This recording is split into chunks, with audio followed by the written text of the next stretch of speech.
there was an account manager there that was helping me try to navigate this kind of new world.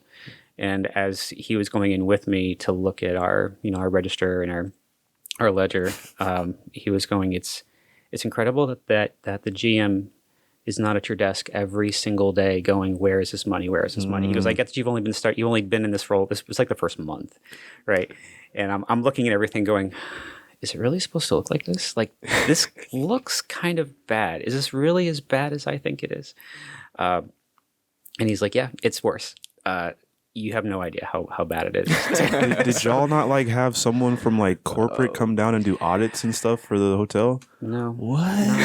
No, not really. Not really. How does my AT&T store get audited twice a year, but a fucking $1 million hotel business? Well, it's one thing to audit so like QA, right? You essentially audit the quality of the hotel, and if it's up to standards and guidelines, then all the training and such is present, so that way you can keep your flag. On the financial side of things, I've learned kind of the hard way that it's all about how you present the information to ownership, and how you can justify expenditures, and how you can say, oh well, this money is from this, or this money is from that, and even if it's hit the account yet, it's always coming because we have a signed contract.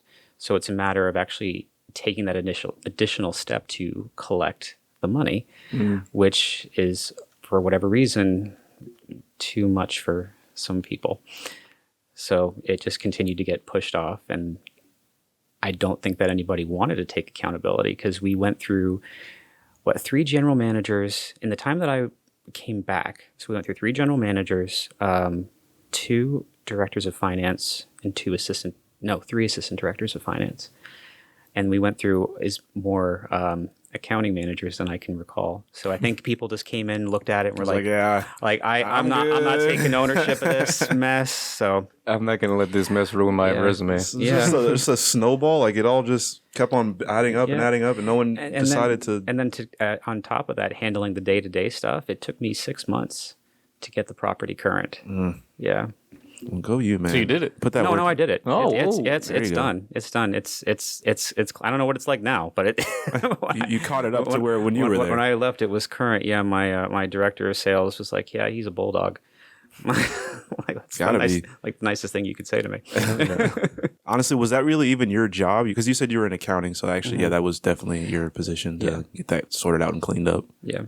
In the new. So I've applied at different places, right? So I decided that I need to, if I want to value myself more for the work that I'm doing, I actually have to get out of Florida. For the exact same job, you get paid so much more if you work up north, or if you work in the Midwest even. Florida has no state income tax. Yeah. So the idea is that, it's so much cheaper to operate in Florida, it's so much cheaper to live in Florida. It's not true anymore. So for the exact same job, I can make an additional $20,000 or $25,000 more, and still live affordably if I lived anywhere else in the country. Which is weird, because Florida's like a tourist state. Like, wouldn't it be the opposite? If you have tax incentives for businesses and you have draws for the state to bring people in, it's a consumer's market. So if you're working and you're trying your best to live in this very expensive, very beautiful place. And granted, there's a lot of places that are not worth living, but we live in a beautiful state. Yes, we do. So it's like what they don't offer in wages. They'd be like, oh, well, it's a nice place to live. So but if you that's why you get these big corporate offices. They're like super fucking nice, but the town that they're in is absolute garbage, because it's the only way that they can attract people to work there. Right. And you've got people living in like the middle of nowhere in Polk County and Lakeland, and where stuff is still somewhat affordable, but it's Polk County and Lakeland. It's Polk County and Lakeland. What are you going to do with your life? Smoke a bunch of meth. Sorry, Polk County and Lakeland. Yeah, sorry. Hey, downtown Lakeland is absolutely beautiful. I had an opportunity. It's weird, right? Because you drive by Lakeland and you go to Orlando, and if you've only ever lived in Tampa or Clearwater or St. Pete, it's just the gateway to Orlando. But if you actually stop and look around, downtown Lakeland is actually beautiful. It's immaculate. They have all the swans, all the royal swans there. Everything's within walking distance. It's kind like of like actual swans. Yeah. Go there, stay there. Yeah. It was a whole thing that kind of got a little more notoriety, or rather newsworthiness, when Queen Elizabeth died, because I guess one of her titles was Keeper of Swans or something. I'm saying that she wrong. had swans, yeah. The Lakeland swans related to the Queen? So What? Lakeland back in the day, I guess wanted to help either bring people in or put them on the map or something. So they reached out to the Queen of England and asked her for some swans. Yo, throw us some swans, Queen. Gave the city of Lakeland some swans, and through a series of breeding and I don't know, however they did it. It's kind of so like it's not the original swans or the descendants, but there's whatever. But they're all British royal swans over Good in Lakeland. enough. Yeah, Royal that's what we go bloodline with. of swans there. Yeah. That's cool. All right, Lakeland, you ain't so bad. Yeah. Yeah, There you go. okay, you got cool swans. A lot of meth, but still got some cool swans. What? When did you start working for hotels? 2002. Oh shit! Right, actually across the street from where this place is. Over at what? It was the Tampa call center for Hilton Hotels Corporation. Yeah, so 19 years old. 2002. So it was actually April. So just a couple of months after 9/11, right? And people weren't hiring except for, how can I help you? Customer service, blah blah blah. So. Yeah, I ended up at the call center. That was weird. It was my first real job, but it was the first job that at the time I was making any real money. When you're 19, you're making $10, $11 an hour. It's like, wow, I'm rich. Back in 2002, hell yeah. Yeah, and then from there, briefly went to Delta.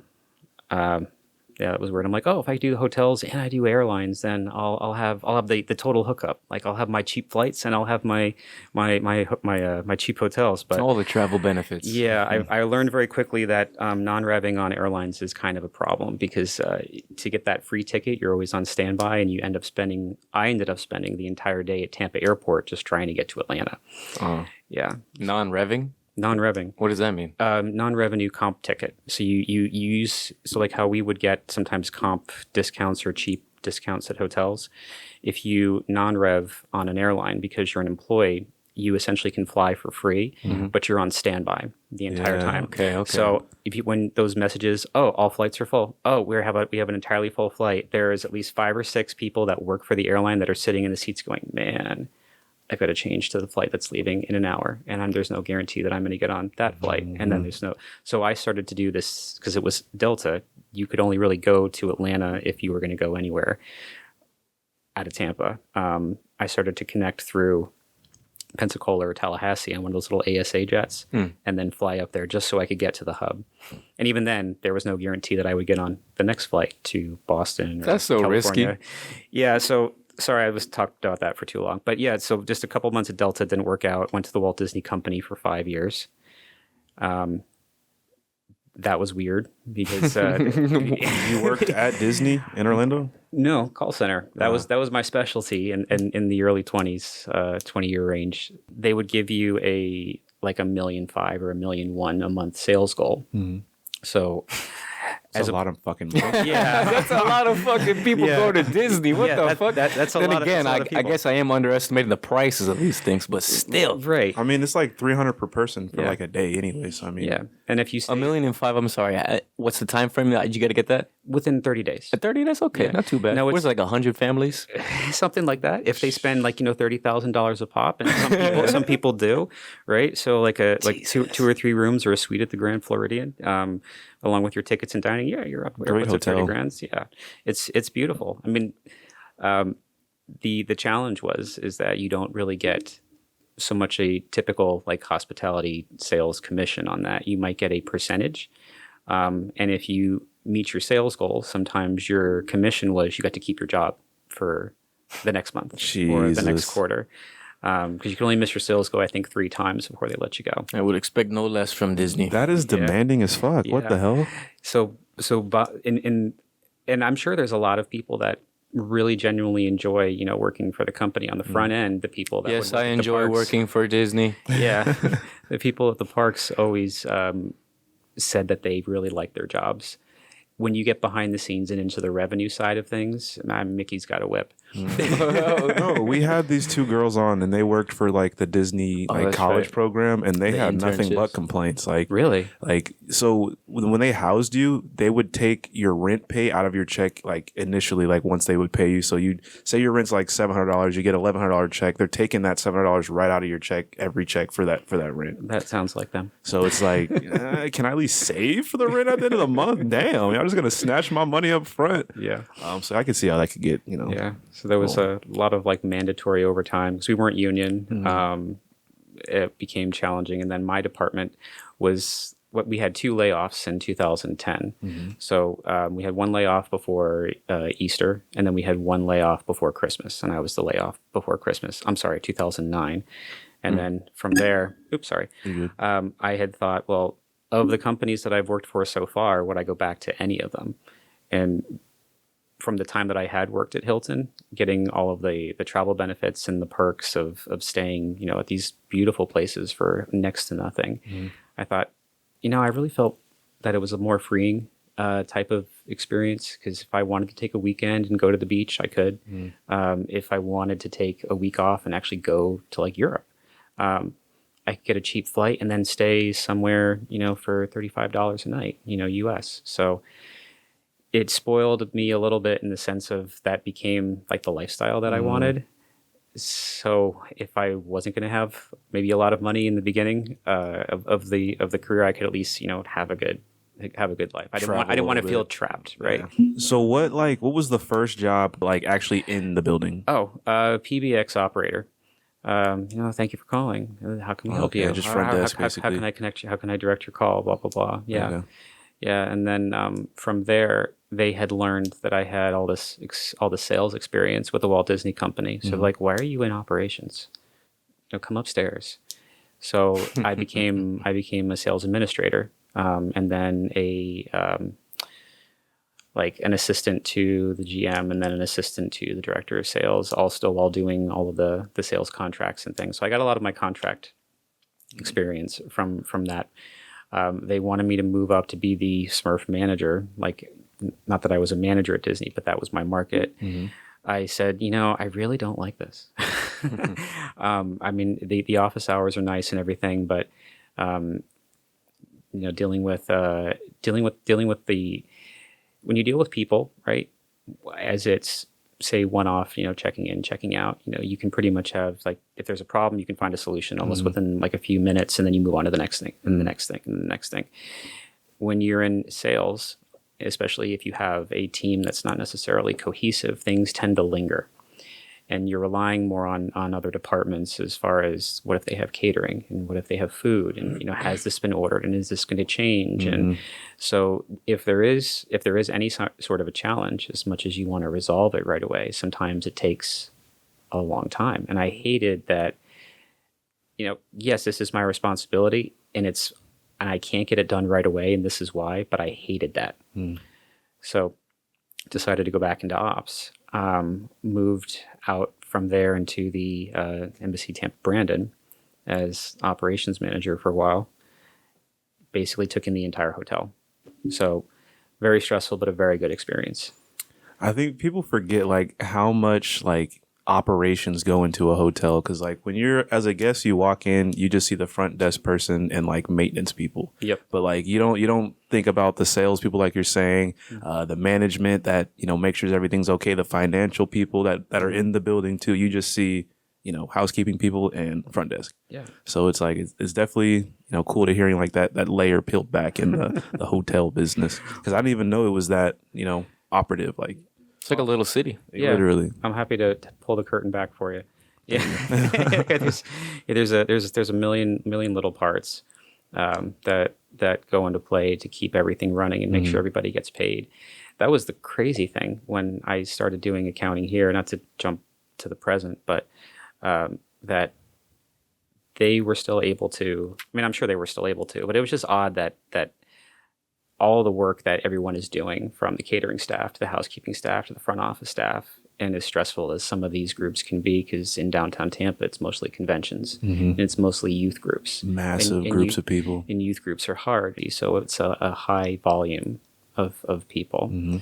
The fact that there hadn't been money collected for so long, it's like it almost, I know it just felt like they weren't being compensated for, I mean, everybody's getting paid, right? But it's just weird that you're working through all of this and then we never collected the money.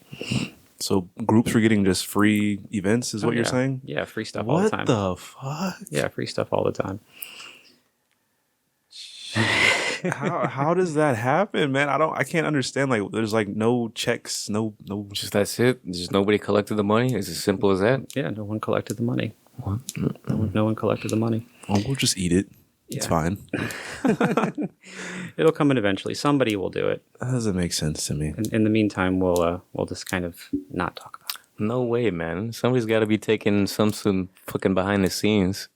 If the money's never collected and they got the free something, there's no way.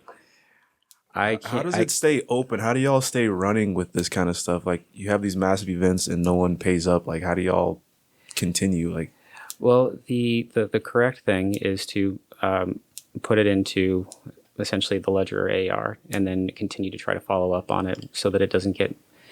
No, you get for 30 days pass, 60 days pass, 90 days pass, something like that. So there's sort of a trick where if you don't do that, then it becomes less noticeable and your books look cleaner. So you can have it kind of just sit in the system. It's there. Anybody can look at it. But aside from that, it doesn't show up on your ledger. okay. Yeah.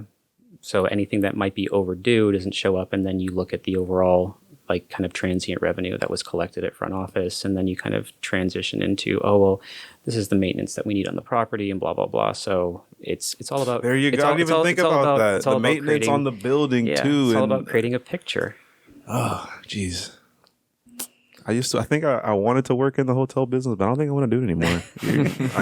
It can be rewarding. So I don't have a formal education, right? I had to start working like 15, 16, like a lot of people do. And the priority was not to go to college. The priority was to bring in money. Pay your bills, yeah. Pay your bills. So hospitality, at the very least, is still one of those industries where you can start from the bottom and work your way up. It's all based on your job performance and your merit, and sometimes too, well, a lot of times too, But it's at the very least, you can rest on your resume, as long as you're dedicated.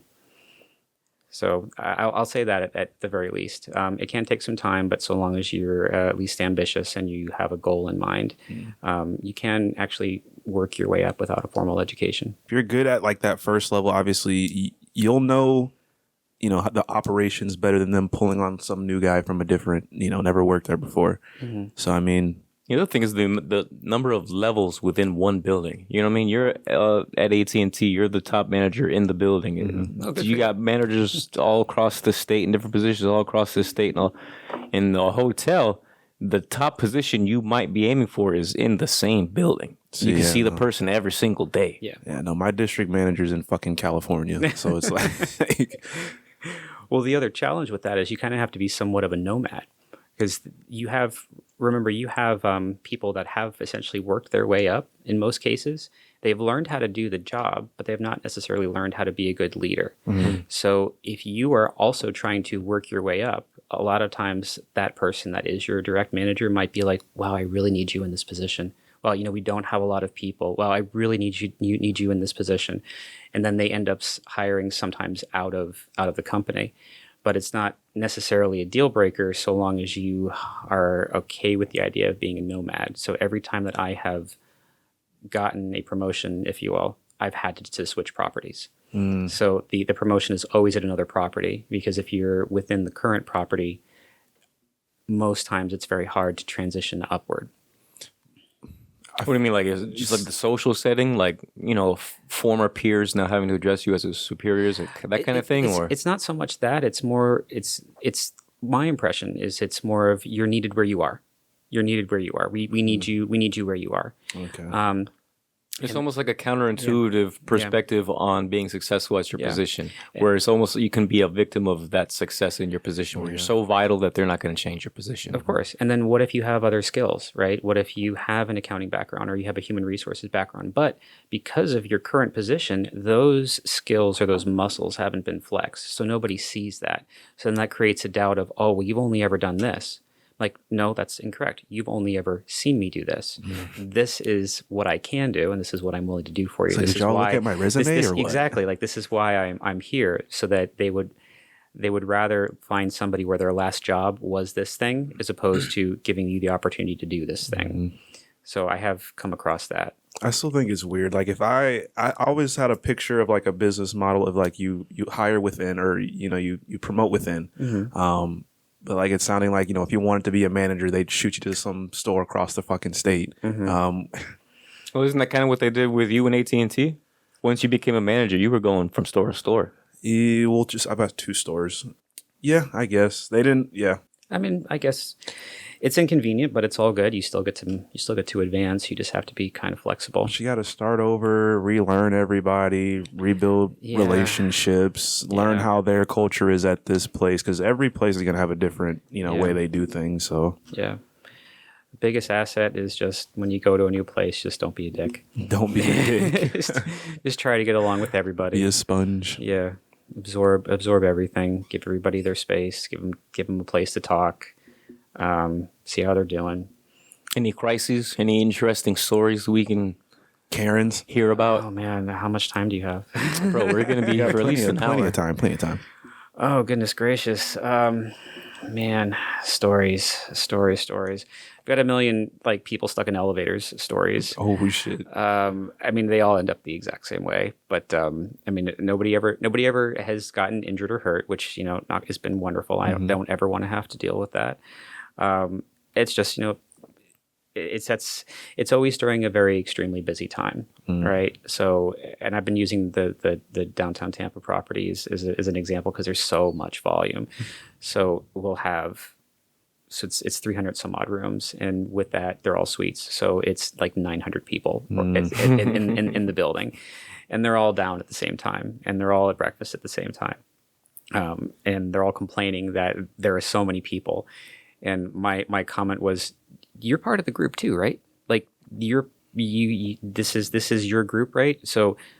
You're upset with me because your group is here. You knew that all these like look around you, like these part are of the deal. These are all these your people. people. Yeah, yeah. It's like when we would have a Lightning game, right? Like a good one, like Bruins and Lightning, or we'd have like the finals, and then as the game ends, it's 11 o'clock, right? So what happens at 11 o'clock? You transition to night audit. So there's one dude at the front desk and maybe a housekeeper, and maybe an engineer if you're lucky, and then all of a sudden, bam, why is there no room service?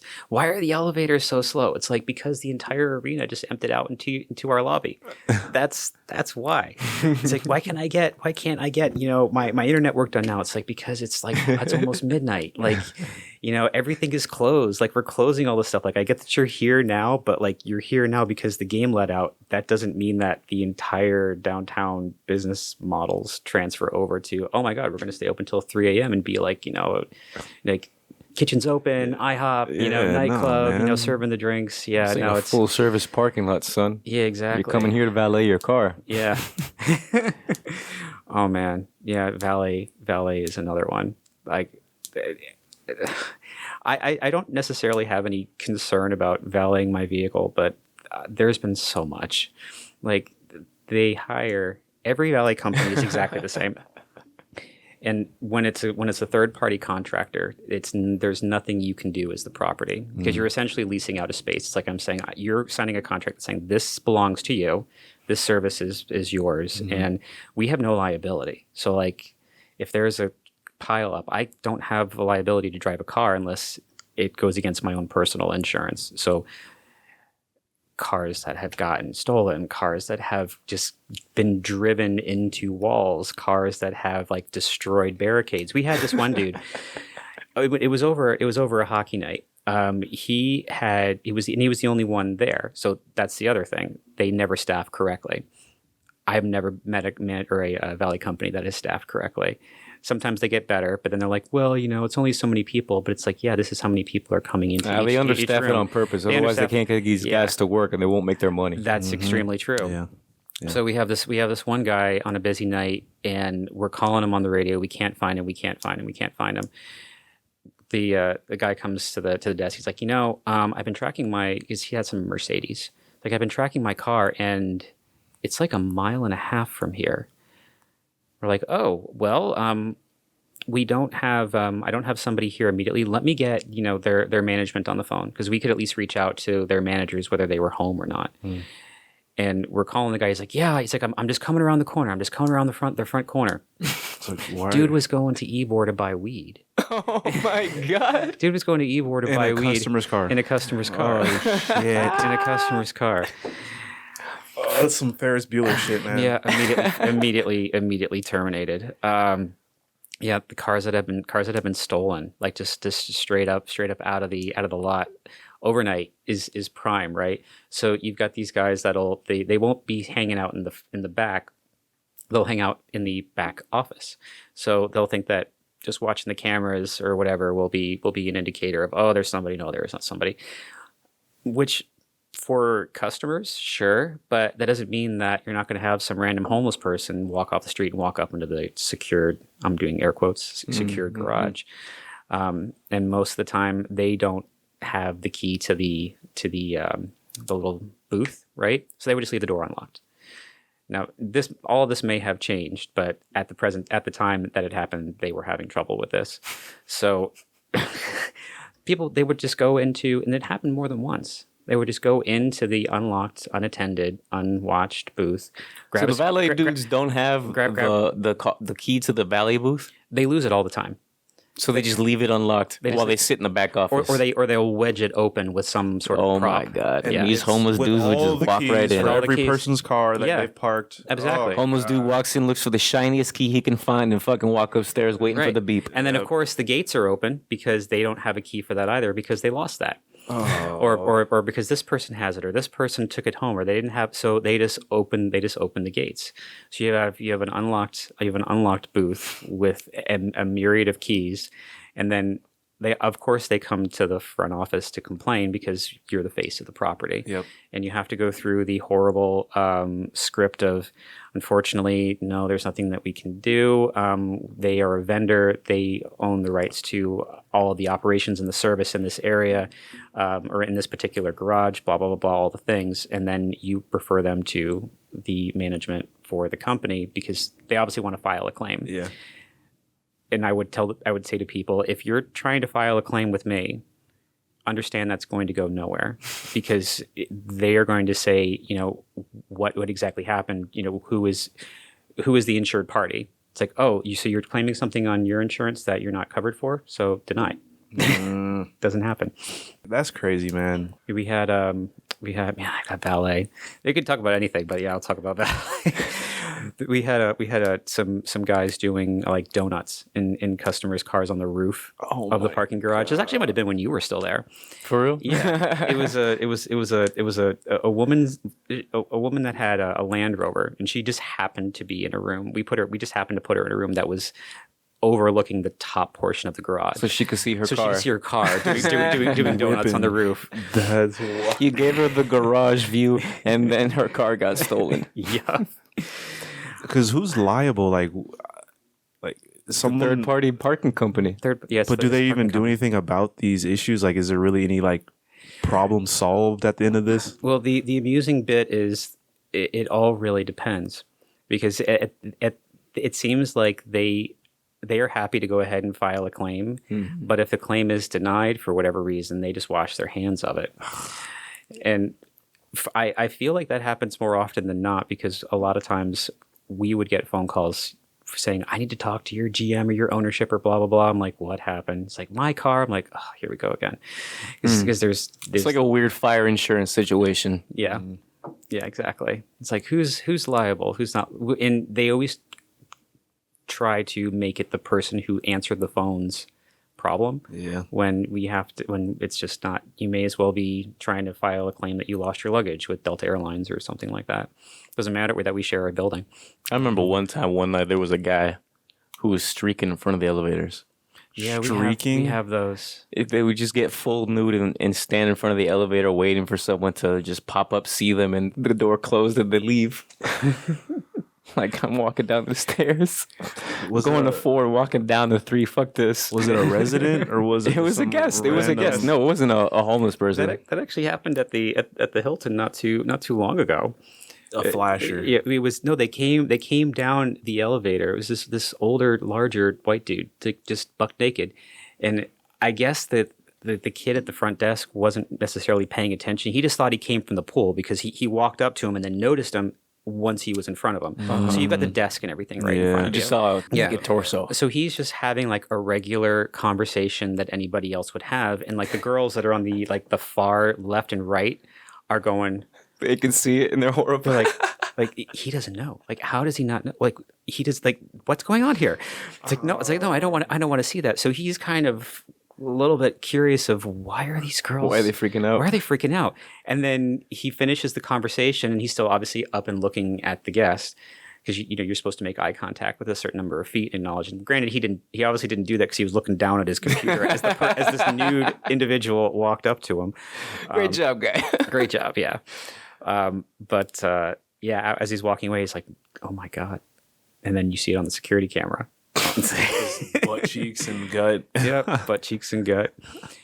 Back in the day, just following up on that theme, once upon a time, just like way back in like 2012 or something, the hotel was booked for a swingers convention. But it was one of those where they had booked the entire hotel property, right?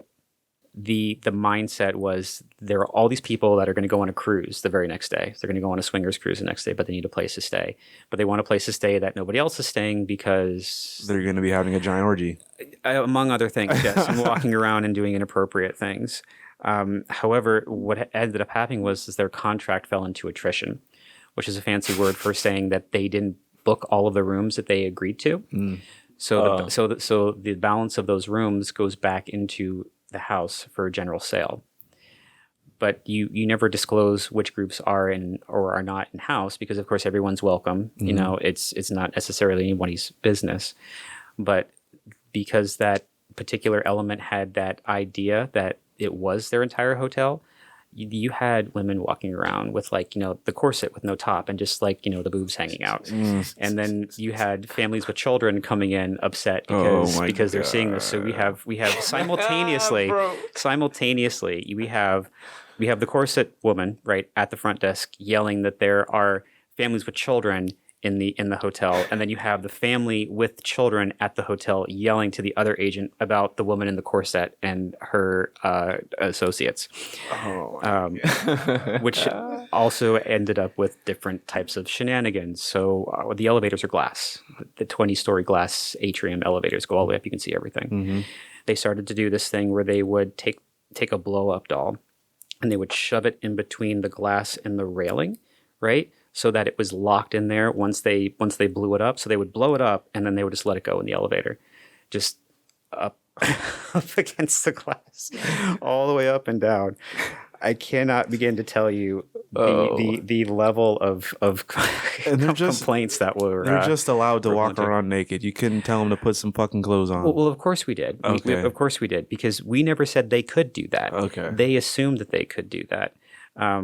Because yes, it is a business. You have to dress appropriately. Just because you rented out the entire property doesn't mean you can walk around with no clothes on. That was never part of the contract. Yeah. Like there was not a nudity clause of any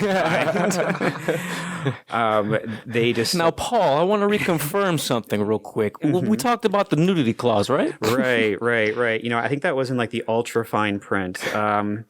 Yeah, sorry. You will in fact have to wear appropriate coverings while you're here. So many youth groups in house, lots of kids for the youth groups. A lot of times, unfortunately, at least in the hotel, because we had like free drinks and everything between certain hours of the day. Our youth groups typically consisted of girls between 11 and 14, 15 sometimes, like cheerleading, volleyball, soccer, things like that. So the parents or the chaperones, maybe they don't get to travel or whatever that often. So they're at the bar and they're enjoying the free drinks and the amenities. In the meantime, the kids are kind of running amok. And then you have some of the older girls that are not dressing like they probably should, or like their parents might want them, or if their parents said that was okay, I don't know how that's acceptable. But you have some young girls that look very much mature. Could be 20, 21, 22, 23. Danger. Exactly.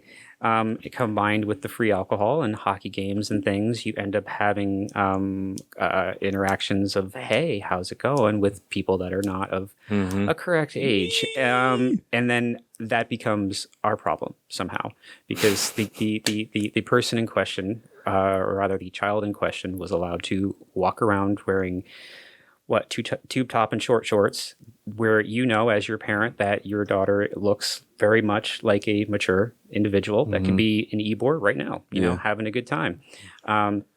So when you allow that to happen, and then you don't chaperone or supervise your child and what they're wearing, It could be some issues. Yeah, it could be some issues. And then that's my problem. So it's babysitting adults and babysitting children. And half of the time I was like, you know what? I'm going to step back from this, and because how did I used to say it?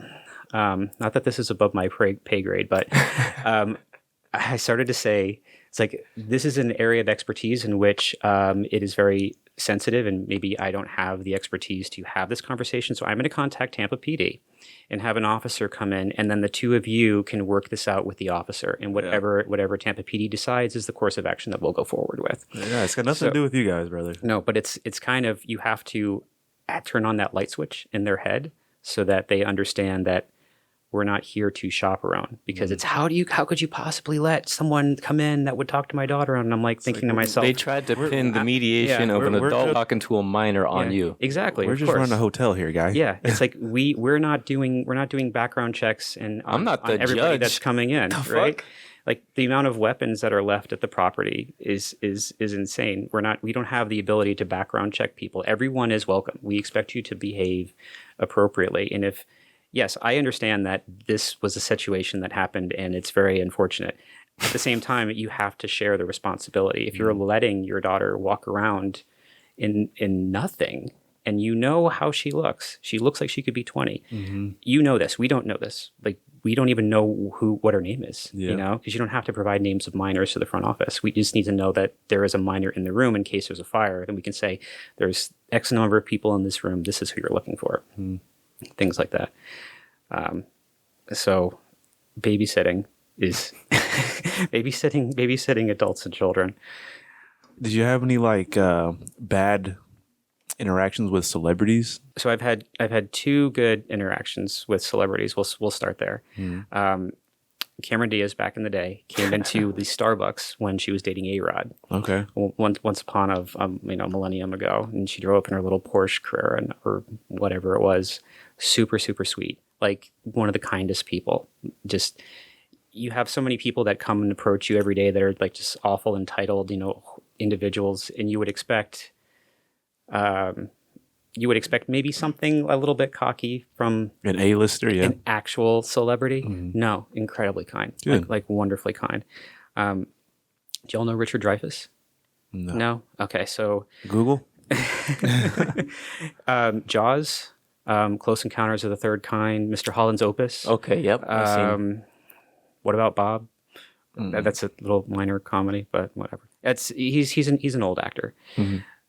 He was doing Shark Con, which I guess is a thing in Tampa. Right, he looks a little bit like Chris Pratt, kind of. If I'm thinking about the same guy. I don't think you're thinking about the same guy. Maybe I'm not. All right, I'll Google him. The father from Close Encounters of the Third Kind. Yep, that's the guy. Oh, maybe I'm just being dramatic. Yeah, it's this guy. Oh, he's old now. Yeah. How am I supposed to compare him? Yeah. All right, hold on. Richard Dreyfuss and Jaws, JWS. Like the original Jaws? Like the original Jaws. The guy on the boat. Yeah, that was him in the original Jaws. Okay. Does that look better? Yeah. Okay. Well, in any case, so he's done a bunch of stuff, and I knew a lot of his movies from just growing up in the 90s. For whatever reason, he wasn't staying at the JW Marriott. He was staying at the Embassy. Come to find out later on that. Oh, this was recently? Yeah, this is recently. This was like last year or something. Cool.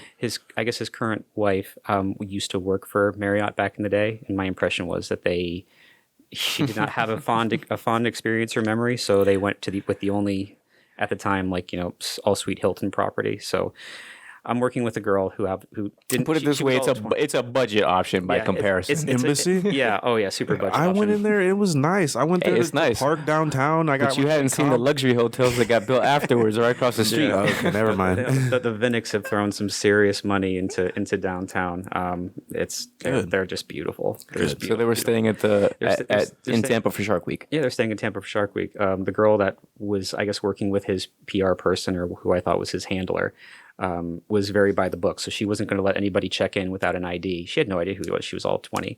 And so she made him come in. And because they had a rough time with her, they came up to me. I didn't even know what was going on. But no, he walked up and presented his ID. And I'm like, oh my God, this is Richard Dreyfuss. You're amazing. So I'm just trying. When he wasn't supposed to. Right? He was not. He didn't have to. Like, she could have done it, but she didn't know what she was doing. She didn't know who he was. No, she was trying to be super by the book. It's like, we don't, and it was right. She did exactly the correct thing, because we don't give keys to the wrong people. But he had his California driver's license with all his information, and yeah, it was totally that guy. He comes in, does the thing, and I'm thinking, this is crazy. Like, I've got to do. We don't offer a lot of like services or like VIP stuff. It's just it's a full service, barely, but it's not like we don't have a lot of resources, right? To do an elevated experience. So I'm like, I got to write him a letter or something, or just say like, thank you for staying with us, whatever it was. So as it turned out, I was at the end of my shift, and he had called because he was having trouble with his Wi-Fi or whatever. Classic. Asked me to come up. I'm like, okay. I'm like, well, we'll go see. I'll be right away, sir. Yeah. Right away. It's like, can I get you any ice or anything while I'm in there? I'm trying to be super like courteous and hospitable, right? Fuck, let me stop by the gift shop. Do they got cards? So do his little troubleshooting and whatever, and then he just starts talking about. What was it? It was like travel, or he's like, give me a place and time in history that interests you. So it's a very interesting question. Invited you into a potentially long conversation. 2.5 hours. God, I spent 2.5 hours in his room, and he's like in his underwear, right? and like a shirt. And his wife, she was a sweetheart, but she was in the bedroom going, "You need to let him go. I mean, she was being nice about it. She's like, "You need to let him go. It's like, you need to come to bed." And I think she got the impression that I was going to humor him no matter what, but I was loving every single moment of it. Hell yeah! I was loving every I was like trying so hard not to fanboy out and be like articulate and like contributing to the conversation. So we talked about everything from like the Roman Empire to like blimps going over the Arctic to like the Orient Express and like European history. Like, we didn't talk about Hollywood. We didn't talk about his career. We didn't talk about, it's like, hey, how did you like working with this person? Like, that wasn't the conversation. It's probably not like a normal circumstance where he's going to a budget hotel where there's not all of these security measures put up around him. And so it's like a rare interaction for him that he gets to talk to a normal person, candidly. I never thought about it that way. And I wouldn't have had it any other way, because at that point I'm like, you know what, I can Google anything I want to know about your career, but like, tell me your thoughts on this, tell me your thoughts on that. So yeah, for 2.5 hours, I didn't get to home until like 2 in the morning, 3 in the morning, something like that. It was, and then we continued to have small conversations throughout the weekend that he was there. He had said, if you ever want to move out to California or something, give me a call, and I'll give you a reference. I have his personal phone number. I've never bothered him. I've never bothered him, but I'm sure if I ever did, he'd be like, "I'm sorry, and who are you?" You don't remember your I'm sorry, who are you, sir? I don't seem to recall. That's cool. That's amazing, honestly. Those were great. The back in the day when was it? When we used to have more Lightning people and more like hockey contracts. I remember a lot of the wives of some of the hockey players just being awful. Oh, yeah. I imagine. I doubt it. I remember them being awful. There was one kind of brief story about God, I can't even remember his name. He played for the Lightning. He was like the captain of the Lightning. Like back in the day. No, it's a different guy. Marty St. Louis? No. Maybe I'm just remembering wrong. Dave Anderchuk? That's the one. Yeah. His Ding ding. Lightning fan over here. We already know, dog. That's the one that I couldn't recall. Yeah, apparently she was well known for just being a lush and being aggressive and yelling at the staff. And Dave was the same way. Dave was an enforcer on the field, on the ice. So Yeah. I mean, strong man, strong bitch. I sense. guess. I mean, whatever makes him happy. But like, there's no need to be that person, right? But she felt like, I guess when you turn into your spouse and then use your spouse as the leverage for why you're so great, that's kind of like what? That's weird.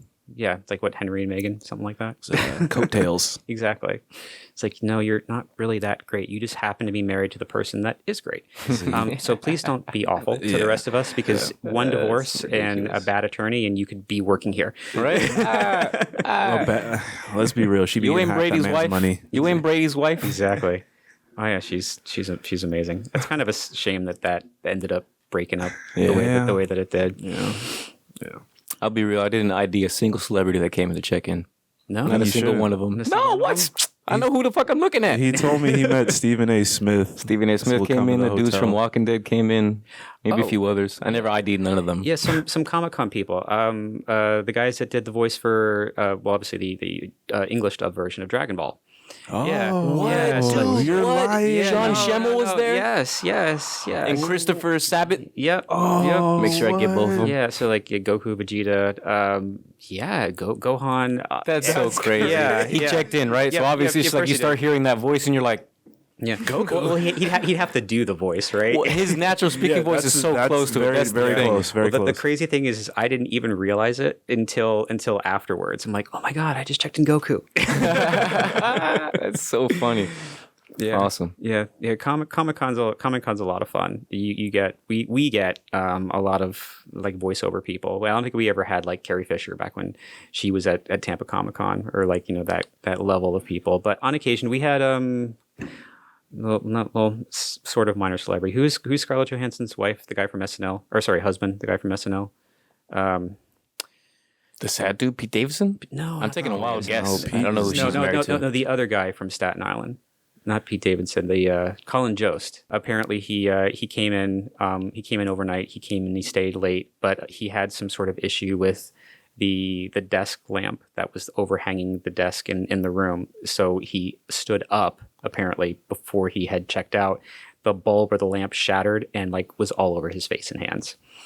And So- of course, he wore it down to the front desk. He did to a point because the same girl that had tried to check in Richard Dreyfuss and said, I'm not checking you in, had checked him out. And I was like, like what happened with him? He's like, yeah, he was like all cut up, like in bloody, because he stood up into a light and the light bulb burst all over him. I'm like, great. like what did he want? Did he ask for any compensation? Like how do we make it right? And she's like, Make it right. Yeah, it's like he didn't ask for anything. He just left. Well, bitch, you fucked up. But isn't it crazy? Like some of the most higher caliber, like obviously wealthy people with like great careers and whatever, like these things are not deal breakers. Like these things are things that they realize happen and it's okay, right? Shit happens, right? And then anybody else that comes in with, a discount or a prepaid, non-refundable, blah blah blah, because they booked it, or upset because that service isn't immediately available for. Like, oh, let me hold your hand and wipe your ass. Yep. Well, it's every day for Mr. Dreyfuss and Glass Bulb, man. It's every day. Yeah, it's every For the day. layman, Yeah. it's not every day. And then they think that they have to bully people in order to get what they deserve, whereas famous people, everybody's around them constantly trying to get them what they want. So I suppose there's a that's- difference. They don't have to demand. suppose Everything's that's just fair. right there. But there's also an expectation, right? If you're asking for things that just aren't an amenity, it becomes a bit of a cruelty if you continue to harass the staff. So if there isn't room service, but you're harassing the staff, or if there's not like, a poolside bar, but you're harassing the staff, it's like, oh, this is awful. It's like, dude, we weren't with you when you were doing all of this online. We weren't with you when you were setting up, all of your travel plans. Like Some of the shit that comes to the front desk is like social services, let me tell you. Yeah. It's like we can't be there and sit on your lap and book things for you and go over. and it occurred to me, like when you call your insurance company or your credit card company and they read you a disclosure and you're like, oh my God, this is ridiculous. It's like, no, they are doing this because if they don't do it, then they can always say, oh, I didn't know. Yeah. Oh, I didn't know. Yeah. But that's why the internet exists with all of those, like, all that verbiage, all the things you have to click through. Agree. It's like, you agree this is non-refundable. You agree that this is a super discount. You agree that, taking this discount doesn't preclude you to have, or whatever the word is, to have tax exemption. You can't add that on. So this is all, you have to take some, personal responsibility. This ain't the grocery line at Publix. Yeah. Just with all your fucking coupons. Like, we don't take food stamps. I'm sorry. You can't pay for your burger at the restaurant with fucking food stamps, ma'am. Yeah. And I have people trying to like get me to like fucking get cabs, set up appointments for them. Like, yo, y'all don't have like a concierge there? Nope, they didn't. No concierge. It's not a full. I mean, it's a full service Hilton, but it's a brand. So the brand is, you get the free breakfast, you get the free drinks, you get the all suite. So the trade off is, no, you don't. There's no concierge. No, there's no travel resort services. No, it's not a standardized offering from the brand. It's a Hilton. Yeah, it's a Hilton brand. Yeah. I remember going to a Hilton in Charleston, and they had a concierge there. But what was it? But was it a Hilton brand? Like on the outside of the building, what was the logo? It was a Hilton. Then you probably did have a concierge. Yes, this is an embassy. So like, okay, it's a different. Yeah. It's like okay. So unless you can't just offer something that the standard brand doesn't offer. Okay. And then also, sometimes the amenities depend on the actual size of the hotel. So if it's under 500 rooms, then brand standard dictates you don't have to have, say, X, Y, and Z. If it's over 500 to 1,000 rooms, then you have to have like X, Y, and Z. But I would feel like one of those fancy hotels downtown would just be the basic thing, because people come in, don't really know Tampa that well, and need help booking, stuff to do in Tampa. Mm-hmm. Like, I feel like that'd be like a standard service, and that quality of a hotel. It should be. We started to do ticket services for Busch Gardens at the front office, but there was never any real like travel guidance because of the volume of the way that the property would work. People would either kind of stay for a night before a cruise, or they were there for a long duration for a convention. And sometimes those conventions had activities like, okay, we're all getting on the bus at this time. Okay, we're all coming back at this time. So the hotel is more like, a 3-day stay type of thing. People just in real quick and out. It's not like a extended stay. Okay. The longest extended stay that we've had in recent memory was AP writing, which is the people that just grade papers, advanced placement reading, and they'll stay for 60 days. Holy shit! And just grade papers at the convention center over and over and over. Yo, I remember. Is he still living there? I forget his name. The permanent resident. Mr. Crowley. Mr. Crowley. He died. He died? Did he die in the hotel? I never got a clear answer on that. Oh, man. And we never knew was he did or what his business was, but his wife called demanding his Hilton honors points because he was there for months and months and months, and our old GM would just let him stay and pay cash. Mm-hmm.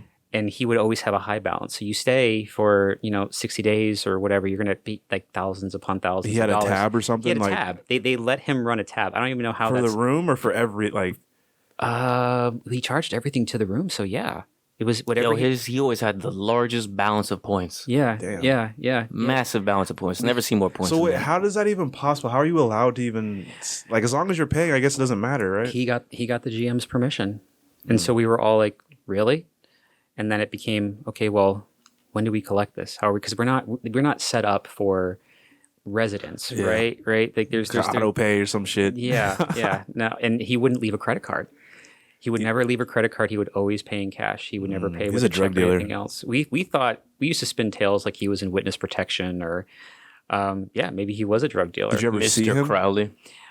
I saw him once when he came to the desk to pay. So he was like some mystical. No, he wasn't mysterious. He would always come down. He was a nice guy. Yeah, he was an old white guy, white hair, glasses. Always wore a button-up shirt that was open and some T-shirt underneath. Yeah, I mean, he seemed decent. You just wouldn't want to talk to him. And nobody knew what he did. Some of us tried. We really tried to like. I heard rumors like he was an author, he was published or something. I don't even know if those were true. Just random shit. But I mean, like, even if you were like a published author that was a recluse, like, why choose a hotel that is going to even for an extended stay, like that's a lot of money. Yeah. Like that is a lot of money. I mean, granted, you're getting fed every day, but How long was he there for? my God, it was more than a year. It was more than a year that he was there.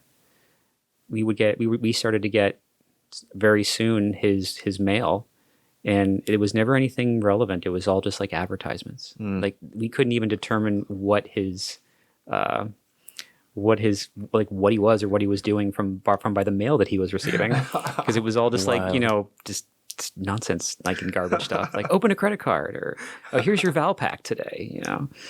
It's like, yeah, very weird. I just picture some like mystery man, like he just is up there at the top. Like everyone walks by. Oh, that's the residence room, the permanent residence room. It's just like this weird like mystique around him. We knew, and like he would only accept housekeeping on certain days, and a lot of times it would just leave it outside the door. Just leave it outside the door. Like we never saw him with anybody. At least I never saw him with anybody. He was just by himself. And no one like. I never saw his wife, I don't think. No, I only ever had. It wasn't even me. I was just in the room. It was like, you'll never guess who that was. That was Mr. Crowley's wife. I'm like, okay. Right. I remember random situations like that where I never remembered who I saw, but we were like, oh, that was Mr. Crowley's wife. That was Mr. Crowley's wife. It's like, yeah, apparently he died and she really wants his Hilton Honors points. That's so crazy. Yeah. Oh my God. It's an interesting lifestyle to have. It really is. It really is. And then you remember like the things that would happen every time they would lower the rate, like by like a couple $100 at 11, 10 o'clock at night. Recently, we started to get like OnlyFans people in that were doing like their various Instagram things, and we found out. We knew, but when the building was constructed, you probably remember there's only a few rooms at the top floor with a balcony, and that those railings and that balcony was never actually meant to be used. It was like aesthetic. Yeah, it was aesthetic, and then the owners were like, "Oh, screw it! Don't put the window in there. Put in a sliding glass door in there, and put up a railing, and we can make it a balcony." So it was never set up for that. So there was never any drainage set up, so that they would always, whenever it would rain, it would just flood right into the rooms. But because it was never meant to be, apparently there was this issue where some OnlyFans girls were doing things on the balcony, specifically up against the railing in various hard movements. They was fucking on the balcony, all right? She's being nice. They was fucking on the balcony. So they broke the balcony. They didn't fall off or anything, but the support structure for that railing became so weak that you could just push it right over. Oh my God. You could just push it right over. So all of those we didn't, because money. They didn't put the rooms out of order. They just locked the sliding glass door. So then everybody that came in and booked was screaming because they couldn't use the balcony, and we're like, it's not safe. You will die. Why is it not safe? It's under repair. But they never stopped advertising it as having a balcony. Of course not, because money. Yeah, they never stopped advertising it. Is having. Man, there's so many stories. I'm dead about the OnlyFans bitches about damn near falling off the side of the building, bro. That's crazy. It was like a 911 call or something from someone that was on the street that thought that the girl was trying to throw herself off of the side of the balcony. There's a naked chick trying to commit suicide. Hello? It's I mean, anything's possible, right? But that's how we saw or figured out that there was, not only was there a problem, but they had broken it. And of course, since they're like OnlyFans or pay cash or credit card, whatever, blah blah blah, they just ditch, and then you're stuck with the money. You don't charge the guests for that, for breaking shit. We try, but so we take an authorization for incidentals. But say you smash a television, and it's going to be an extra $500 I'm going to try to authorize. If you've already bounced, and I can't get that on your credit card, I have to take whatever I can get. And if it's under a certain dollar amount, the hotel won't pursue it.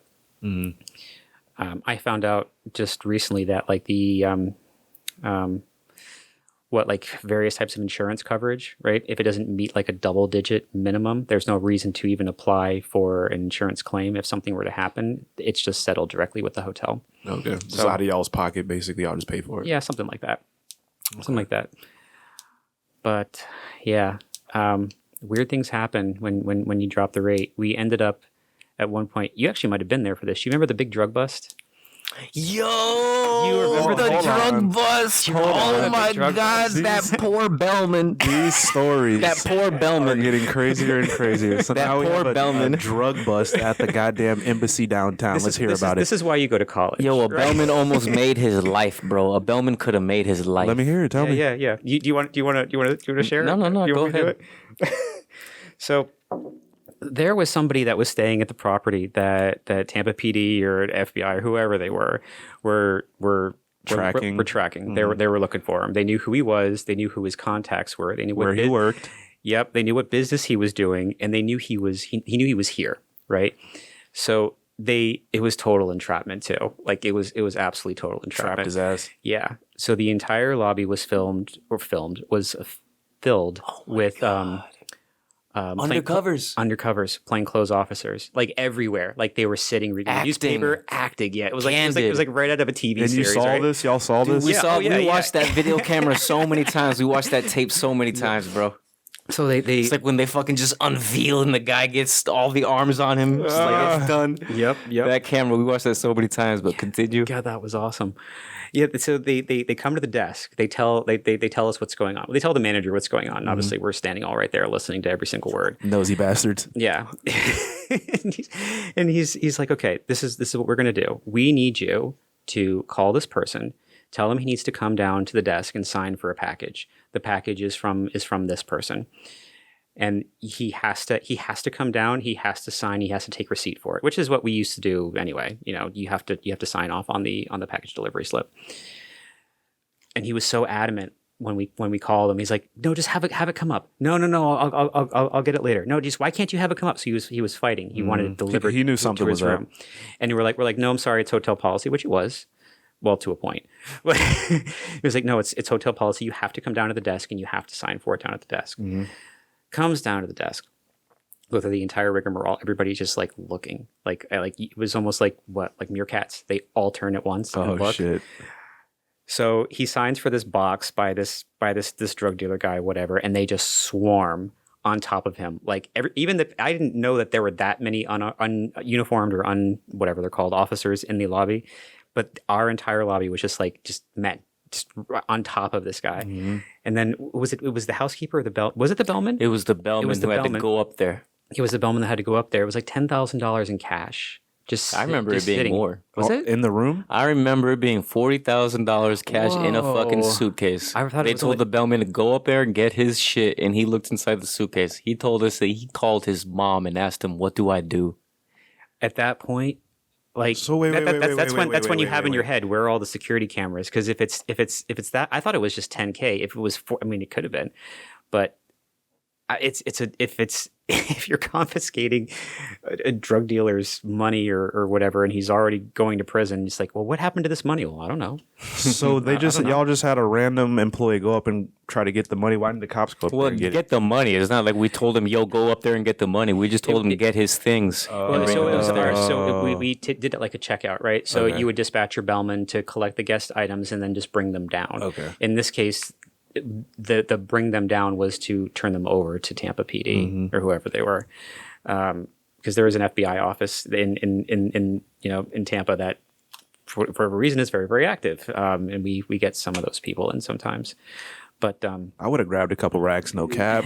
I would have grabbed like 6-7 bands, put it in my pants, walked to my car, and then came back. Like, I don't know what y'all talking about. yeah, because at the end of the day, there would be no way to know where it came from, and it's not like the police are going to search for it. They're going to be like, okay, well, he's obviously got it stashed somewhere. You know, oh, I don't believe you.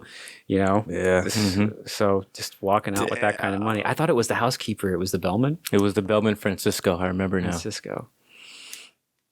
Francisco. Yeah, you were there for the drug bust.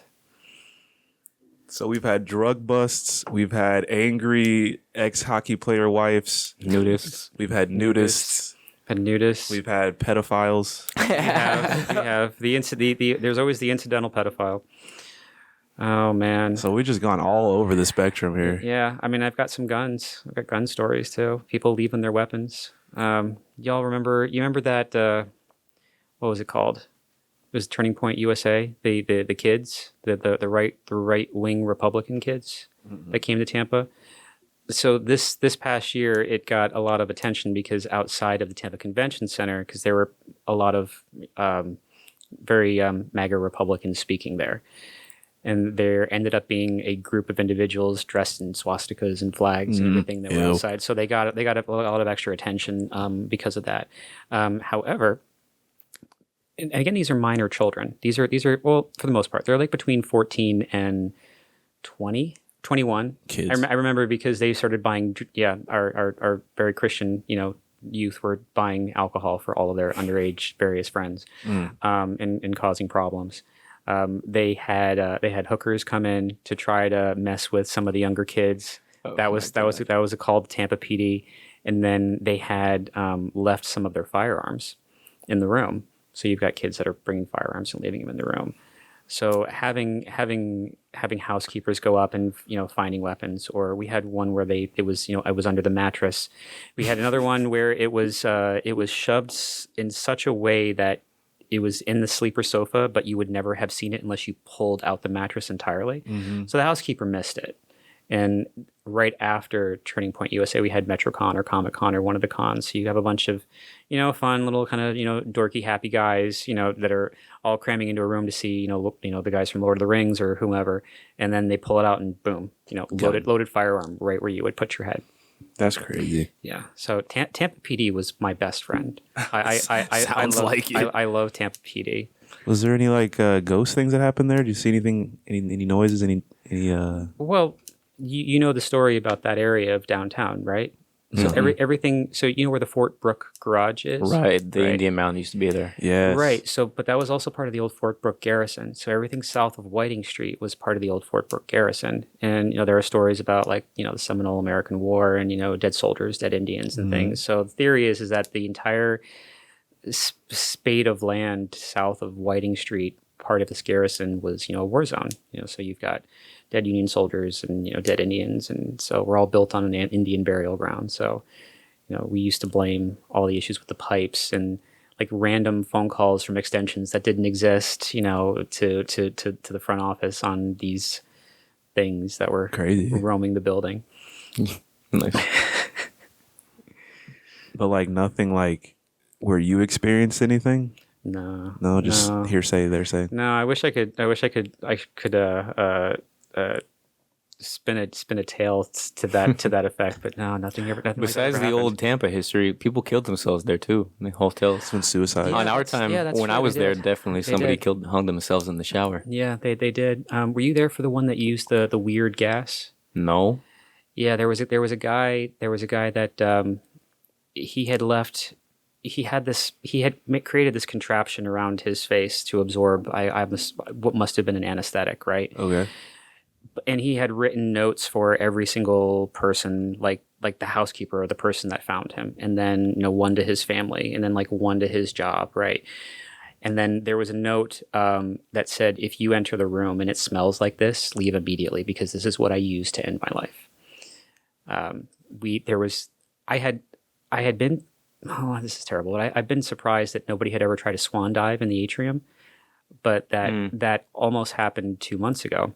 Wow! And one of our front desk people, who actually also works for Tampa PD, only does this on the weekends for the discount. The atrium is that big opening when you walk in. It's got 8, 9, 10 levels. Yeah, okay. 20. All the rooms wrapped around it. Okay, yeah. 20 stories. So the guy was gonna swan dive.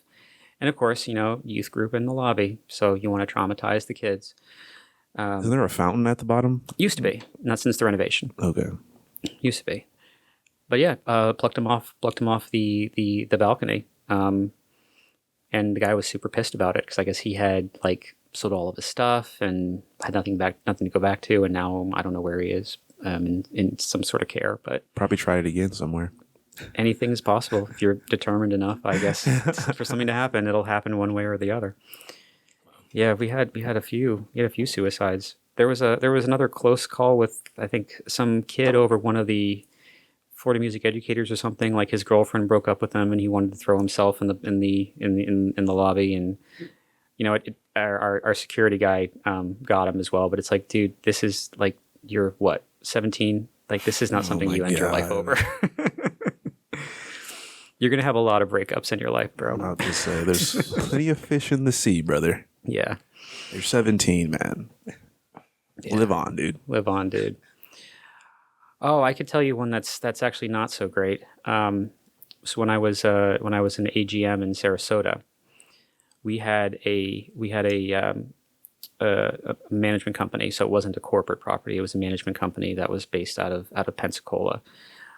And the owner of the management company used to like to impress us or his peers or whatever by flying them on his private jet from Panhandle to Sarasota or Panhandle to wherever, right? So we knew that he was coming. We had his itinerary. We knew what was going on. We have to, roll out the red carpet for yet another VIP. So, I'm up in his room, making sure that everything is, PM'd and looking nice and everything is clean and, giving him the best impression. We had set aside our shuttle to make sure that they were at the, executive airport or whatever it was, the moment that he landed. In the meantime, we're carrying on with business, right? We've got people that were shuttling over Sarasota to the beach and whatnot. I get a frantic phone call from my GM saying that I guess he stepped on the gas and he arrived 40 minutes early, and where is his ride? Like, he's livid that he's got this ride.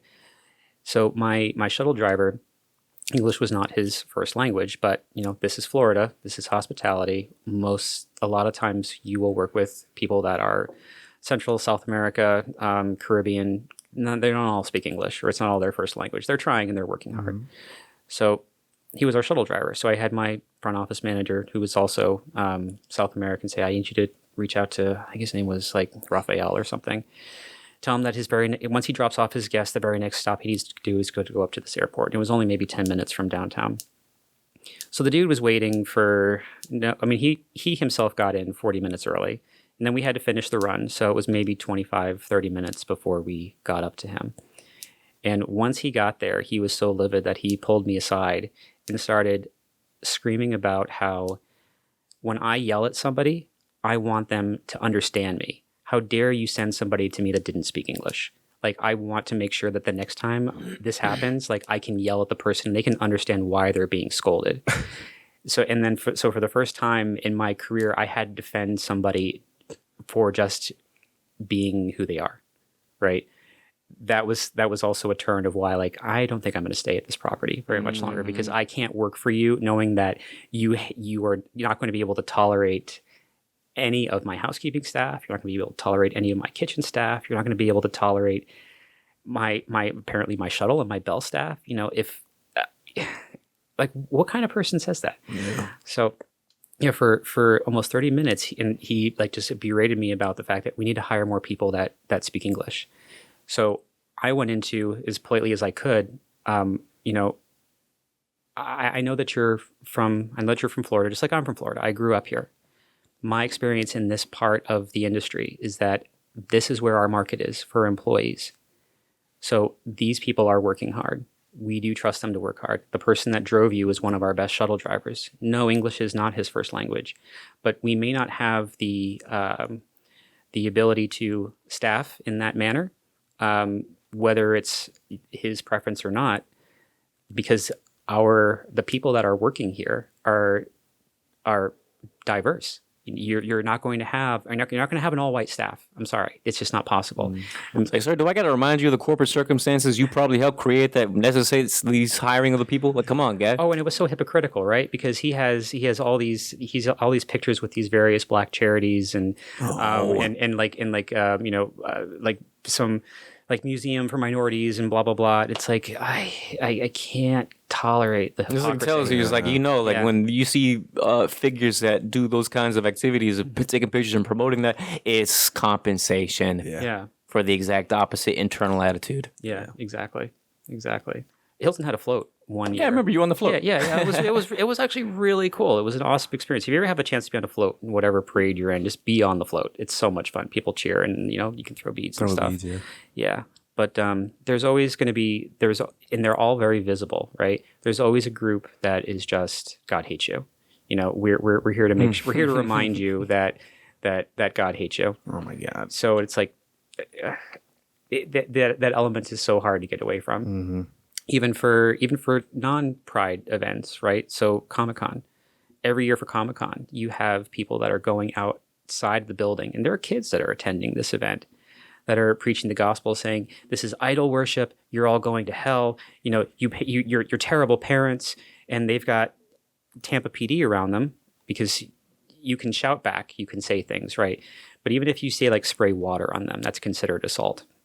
So the Tampa PD are there for both the patrons and the person making the horrible statements to make sure that everybody is civil, right? Same thing with Pride. Same thing with Pride. Yeah, I didn't think about that. I'm sure there is a lot of anti-gay people Dude, out there. any event where people are having fun and enjoying themselves, you see There's the an radical anti-something. Christians. There's Yeah. there's an anti-something. There's an anti-something. So I guess maybe what I want to know as someone who is in a straight male dominated industry, what is it like being a gay man? Well, is it a straight male dominated industry? Is it? Hospitality Maybe is not. pretty queer. Oh, right? yeah, you know, I'm thinking about it. Hospitality is pretty queer. But I'm thinking about your interaction with this, with the manager of or the owner of the management group. Right. That seems like, you know, very redneck white trash. You know, backwoods. if he actually idiot. knew, he would have less respect for you, probably. He would, and I hate to say it because between working for this industry like Delta and Hilton and Disney, the companies themselves are very open, right? Especially it's very easy. It's very easy to be gay at Disney. It's also very easy to be gay at a hotel. The challenge that I have found is that sometimes people will find a reason to not take you seriously, or they will find a reason to consider you less just because of that. So I grew up in a very crazy Christian conservative household in a very red county. So when I turned 18, I ran to Tampa and didn't look back. But in all of that, you try very hard to act the way that you think you should. So I try not to speak with any sort of gay voice, if you will. I didn't think of code switching in the gay community, bro. Yeah. I didn't know. I never thought about that. I will sometimes talk at a lower register, right? So you're hearing my normal voice, but say I'm having a conversation with you about we're having trouble with our general ledger and we're having trouble with these accounts. I will automatically lower my voice so that it not distracts from me, but it puts the attention where it needs to be. Because you never want to. Unfortunately, well, no. I mean, you never want to give anybody an excuse not to take you seriously. And I have learned that in my role, sometimes I need to check myself. So if and when I do get to move to a different city, I'm probably not going to be coming out at work. I have to let my work speak for itself. If something happens later on and I feel comfortable, or if the environment is conducive to, hospitality, for lack of a better word, if it's conducive to, like, it's not going to be a problem, but I have to have that comfort level first. It's also not the first thing in my head, right? So some people, their identity is wrapped around their orientation, right?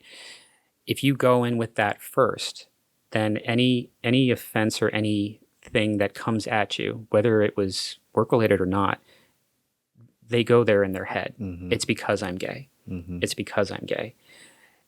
Just like when you would have people maybe at the desk, and I definitely had people at the desk. Oh, I don't have this room available. I have this room available. Oh, it's because I'm black. It's like no, sir, no. It's not because of that. But we get that. We get that a lot. If your identity is based around one thing that you are, like, my orientation is no more important to me than my eye color or the length of my hair. It's just a thing that is me. There are so many other things about me that are so much more fun and enjoyable and, like, personal to me. My orientation is just a thing that's there. But if I'm not a fool about it, I know that there is still a perception that gay people are either over the top or a nuisance or, meant to be comic relief or meant to be, a character not to be taken seriously, or, you never know what kind of prejudice you're going to walk into, right? I mean, if it's the color of your skin, that's different. You're walking in, it's obviously on display, right? If you are gay, and if you're, say you are, super flamboyant and open, that's fine. If that's who you are, that's fine. I'm not knocking that. You have to recognize that you might be facing a challenge by being yourself, and it's terrible. It's terrible to even say that. So for better or for worse, I was out at the last property because everybody knew me. So there wasn't really any reason to hide it. I was not out in Sarasota. I was not out in Brandon. I wasn't out at the call center or anywhere else. Actually, now that I think about it, this last property was the only property that I was out, and I felt comfortable. I was about to say, was it a comfortability thing or? Yeah, well, I had known the staff for a really long time, and everybody was cool, and like senior leadership was different, and I hadn't, like I said, you kind of have to be a nomad, so I wasn't really expecting to stay there before moving on, but Tampa's my home. I wanted to be out. I wanted to be out where I live and where I work, and this is my home, so I want to be comfortable here. Anywhere else doesn't matter. You can go and do whatever you want in like New York or Boston or whatever, and it's not going to mean anything. And then you leave, and you don't see these people again for the rest of your life. So good on you. But unfortunately, I have found that because you never want to be sidelined or not taken seriously, you don't know what people are holding in their head. So don't give them an opportunity to discount you. So I've always just behaved and acted mostly like the way, like I'm not dressed like in, pride flags and, my short shorts and, I don't have any color in my hair, right? I don't have like streaks or anything going on. Like I could still walk into, any, I don't know what, crazy Christian religious institution like when I was a kid and be like, yeah, I'm here to pray. So without having any question of oh my God, what is this? What is this gay man doing here? It's like, doesn't he know that he's going to hell? So I don't like that. Yeah, it's awful. It's awful. It's like you want to believe in something greater than you, but then you can't be with these people sometimes. So yay atheism. But no, it's you're refreshing to have these conversations because like I said, my brother's gay and he's not really the one to talk about this kind of stuff with. Honestly, he's very extreme. I'm not gonna lie. More power to him. Like, let him be fierce. I mean, like the way he explains the gay community is very extreme.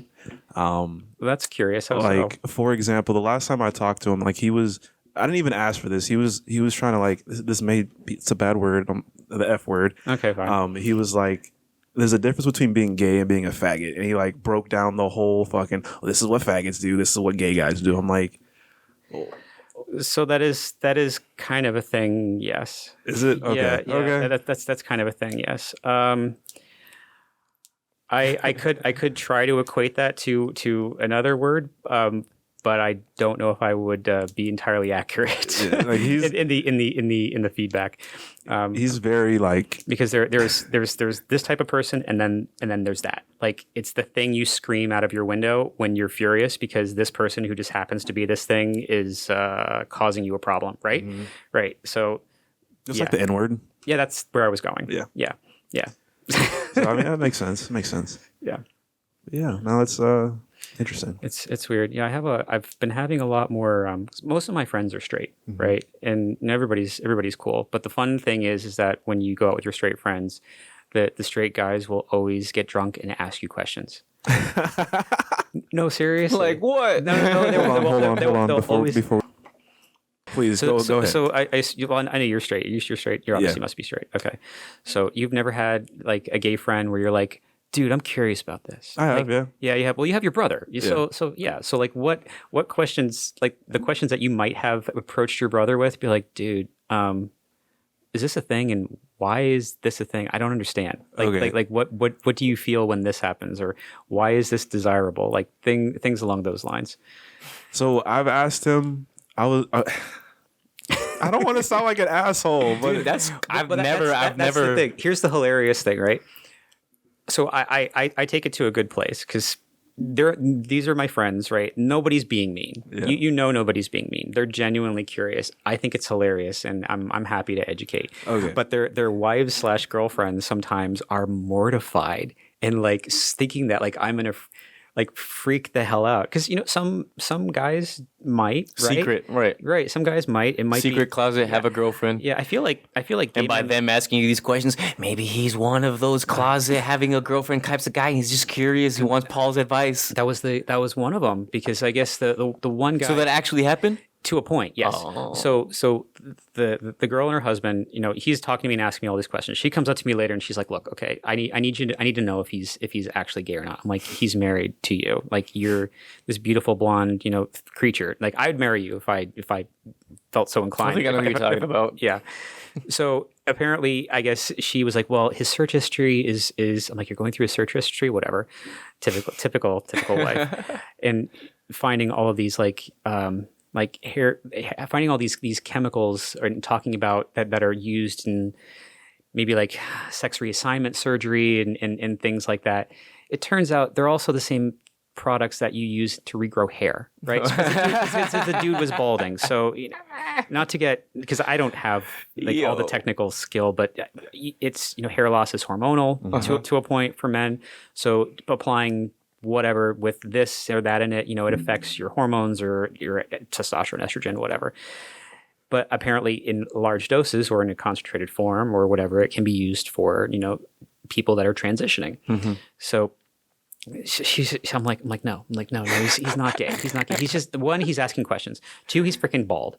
So this is, I found out about the bald stuff later because I guess she confronted him on it and he flat out said it. I'm like, no, dude, he's just not gay. But no, we'll get drunk or they'll get high and they'll ask me, questions about, it's like silly things like how do you know what position to be in? Like, how do you know what you like, and how do you find somebody that is going to be that person to either top or whatever. What is a power bottom? What is a power bottom? It's like, what is that? Like, which are you?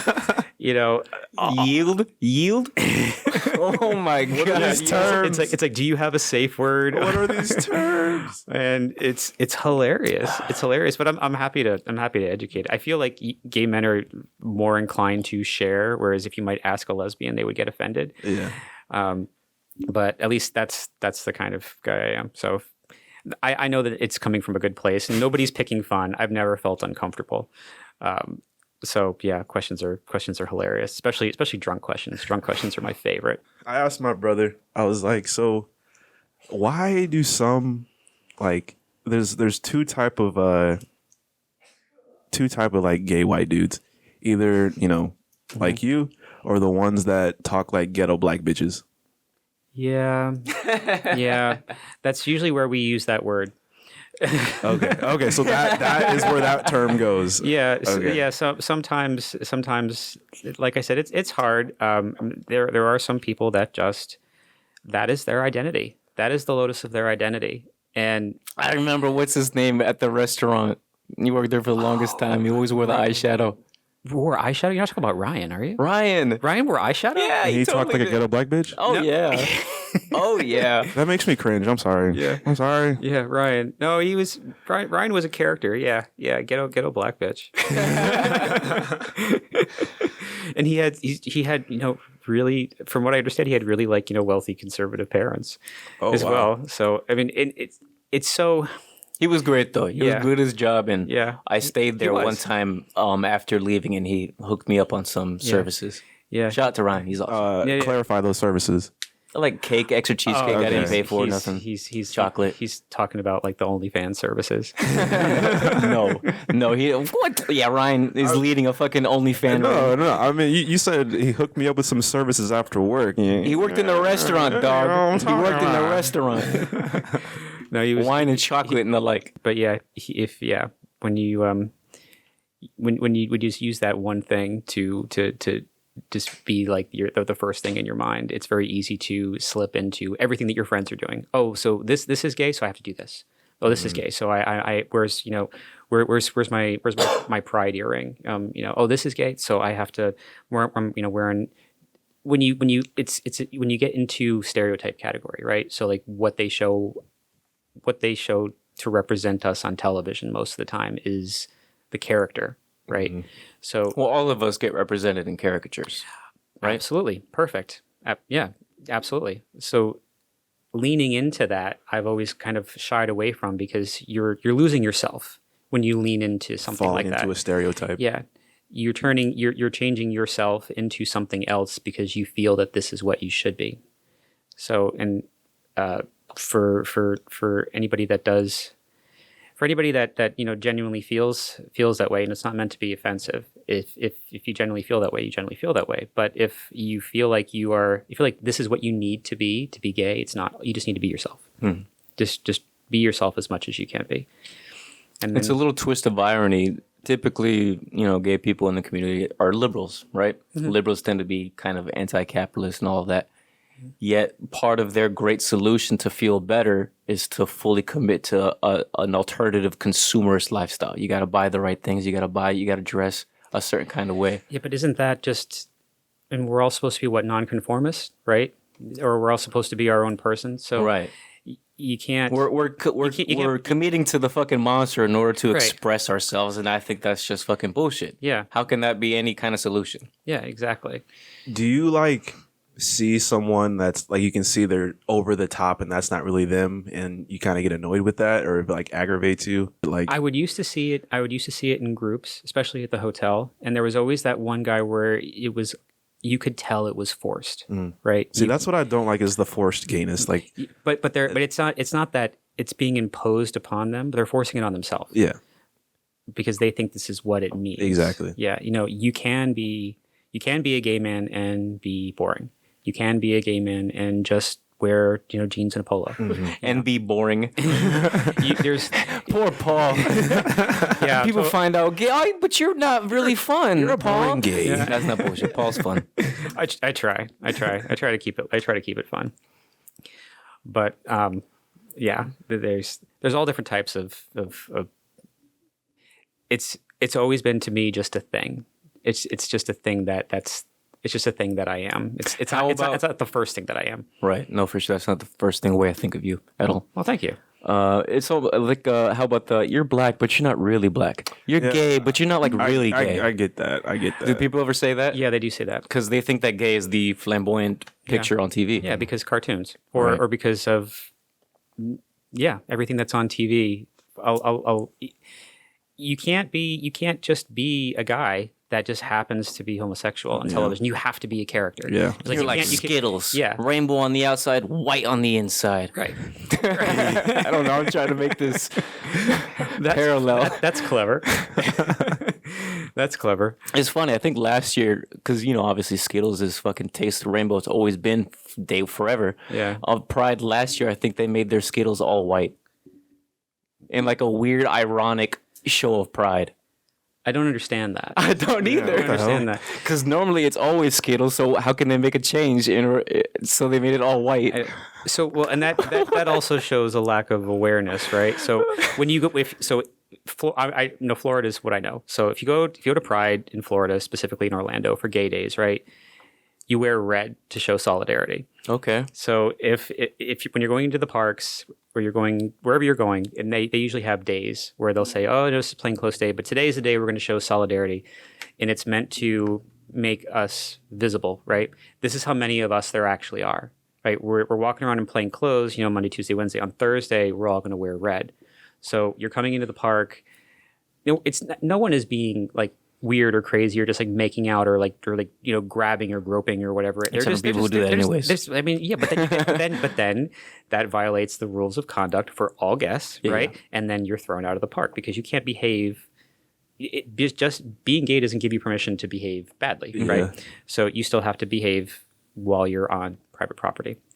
But it would be a show of solidarity. So people that are walking around or whatever just happen to be there for the day are like, wow. There's a lot of gay people here.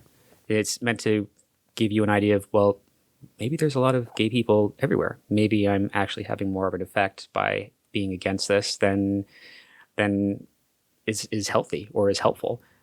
Maybe, there are more people in my community or people that I don't even know because I'm not paying attention. And it's just people walking by, right? Nobody's doing anything. They're just enjoying the park. Yeah, everybody wears red just as a show of, yeah, we're kind of everywhere. We'll be nice to you. Be nice to us, please. I saw a video on TikTok the other day that the national park community is taking on a lot of the LGBT community. I don't know if you've heard a lot of. So there was this Yosemite, the national park there. They had a gay staff day, and everyone that was in that community went out wearing pride stuff. And I guess it's a new thing is a lot of the gay community is working in the national park business. I don't know if you've heard about that or not. No, I haven't. I mean, these weird efforts. It's fine if your company gives you permission to wear a little extra or be open. If you're comfortable with doing it, then great. Yeah, I mean that's totally fine. You always run the risk, like I mentioned, of having people look at you weird or not take you seriously, which I hate because I always want to be represented on my merits, not on your perception of what you think this means because I'm wearing it on my shirt. But no, I hadn't really heard about that. I mean, I get into weird TikTok holes, man. Weird TikTok holes. I mean, that's cool if they're giving them not giving them a uniform, but letting them express themselves. Yeah. Here's a good one. They're coming out with a movie about a black hockey player because black people don't play hockey. The cover of the movie or the title poster is a bunch of hockey sticks. All of them are white. One of the hockey sticks is black. Want to know what the title of the movie is? Black Ice. Ooh, Black Ice. Ooh, it's just yo. Where's the creativity, dog? What was it? It's a little low effort. Was it I like it. I like it. You like it? Yeah. The NHL, it's a little cheesy. A PS4 game or whatever for 2019, 2020 had a black guy on the cover. It was NHL. NHL. It was back then. Oh yeah, PK NHL. Subban. Yeah. Yeah, I remember that's when I was working for GameStop. I remember somebody well, who's black and plays a hockey? let black people take over hockey, bro. After this movie, they will. Even soccer. If black people in the U.S. started playing soccer, it would be over with. We would actually watch soccer then. I mean, I'm surprised it hasn't happened. I mean, it is a sport that we don't really kind of pay attention to. Yeah, imagine I don't know if you know football players like Lamar Jackson and Tyreek Hill playing soccer. That would be fucking insane. We would just do like we do for baseball and outsource everybody from South America and bring in the islands, Cuba, bring them up. Yeah. DR. Yeah. All the soccer players from the DR. Yeah. So I hear you don't really you're black, but you're not really black. I guess so, man. I guess so. I mean, honestly, I grew up in Citrus Park. I grew up around white folks. I grew up in a $600,000 house. I grew up in a really nice neighborhood. Yeah. So I mean, culturally, I'm black. We do black shit in my family. We have family reunions. We do all the black culture shit. But I don't know. I'm not. Do you find that it's also a challenge? With if you have other black friends or other people in maybe your family, why does he act like Obama and not I don't know, some crazy rapper stereotype? To be honest, I don't get that from my family. They all really like our side. We really don't get shit on like that. When we go and visit, they're happy to see us. Nice. It's not these bougie black folks from Tampa coming up to come see us every year. No, they love coming to see us. They love us coming up there to see them. So I mean, so basically, you're not a stereotype, is what you're saying. When people say that, you're like, oh, you're black, but you're not black. It's you're what they're saying is you're not a stereotype. Exactly. I don't talk hood. I don't fucking I smoke blunts, but. And this also is you don't, none of these negative stereotypes apply to you. You're not black. So why is it qualified by the negative stereotypes? Do you recall, do you remember Nashley? Were you there when Nashley was there? Do you remember the fight that she got in with Jarvis? About what, her blackness? Exactly, about her blackness. So Nashley was a mix of black and Puerto Rican, right? And Jarvis is just black. Nashley she identified as both, right? She was very proud of her heritage, her black heritage, her Puerto Rican heritage. She was everything. She loved it. I would call Puerto Ricans black, honestly. Well, I mean, she was light skinned. I mean, she wasn't dark. She was light skinned, but you could definitely tell she had some color in her skin.